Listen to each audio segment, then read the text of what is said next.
Good day, class, and welcome to your tutors once again. Today we'll be discussing survey as a method of research, which is one of the oldest and most widely used techniques in the world of social research today. Though it has evolved over time and remains a cornerstone of quantitative research, especially for studying human behavior, opinions, and also social patterns. So let's give it historical background. Survey as a method of data collection has been used for ages, although it wasn't always systematic as it is today. For example, in the Bible, Moses was commissioned by God to conduct a census of the Israelites aged between 20 and above. And you can ask students to find this number in ratio 1 to 2.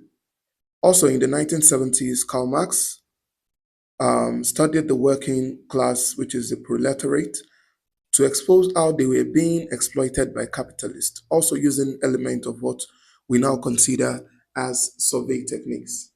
So let us look at the two definitions by scholars who defined survey to us. The first, which is Kalinga, and the other one, Brian.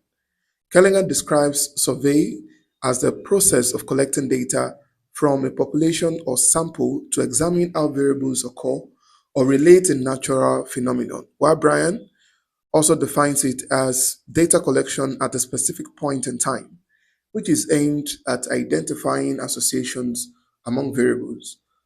If we look at both definitions, we can see that survey help us to understand large populations without needing to study every single individual.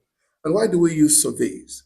We use surveys because it is best for studying attitudes, for studying behavior and also motives. And secondly, we use survey because it is suitable for descriptive research. And this is research that focuses on describing what exists, how often it operates, and also why. And number three is that we use survey because it helps researchers understand what people do, how they feel, and why they behave the way they do. So also have survey looking at it from the philosophical foundations. Epistemologically, survey aligns with the positivist school of thought, which believes that there is an objective reality that can be studied. Axiologically, it also requires the researcher to be neutral and unbiased. That is, you are not injecting your opinions into the research you are to conduct. You are not being biased concerning as regards your findings at the end of the day. And how are surveys conducted? Surveys are mainly conducted through instruments that we refer to as questionnaires and also interviews. I will talk about instruments. These are most cases distributed in person. They can be distributed by mail or over the phone. And we can also conduct survey through interview, and that is face-to-face interaction between the researcher and the respondent.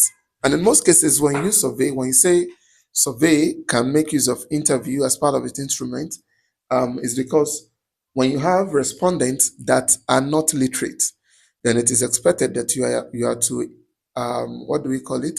You are to interpret the question for your respondent, particularly when they are not literate, so that they can have a grasp of what question you're asking them. And you on the other side as a researcher, you try as much as possible to tick the right boxes or the right box for them. Thus, the two key tools in survey research are questionnaire and interview schedule. I want to look at the advantages of survey. What are the advantages of survey? Number one, it is useful for historical information. That is, it is great for understanding how people behaved in the past. Number two is that it is best for studying attitudes and beliefs, especially good for exploring motives, values, beliefs, and also opinions. And number three is that survey has what we refer to as wide applicability. You can use survey to collect data from a large, diverse populations. Number four is that it is standardized. That is, in terms of structure, it has structured instruments which make data collection and analysis more reliable and consistent. And number five is that survey has proven over the years in terms of anonymity by encouraging that there is honesty in your data administration, your questionnaire administration, because it is very useful in sensitive research like sexuality or drug abuse. And what are the disadvantages of survey? Number one, it depends on memory. People may forget or misremember past events, affecting accuracy at most times. Number two is that it has low motivation. That is, if respondents are uninterested or tired, responses in most cases might suffer, which is why it is imperative that when you're going to the field, you try as much as possible to go with some incentives, you go with some level of motivation, whether it is sharing free pen, free book, free t-shirt, just for you to be able to have the utmost answers from your respondents. Number three, it has low response rate. If too many people ignore the survey, your data may be invalid at the end of the day. Number four, it has what is known as, it is one of the disadvantages is that it has social desirability bias. Some respondents might give answers they think are socially acceptable instead of being truthful. That is, whatever they find truthful to them personally, because the society do not align with their own truth, they eat what we often refer to as spiral of silence. So they go silent on their own personal opinion, which is truth, and they actually will go for what is socially acceptable. Number five is that it is tedious.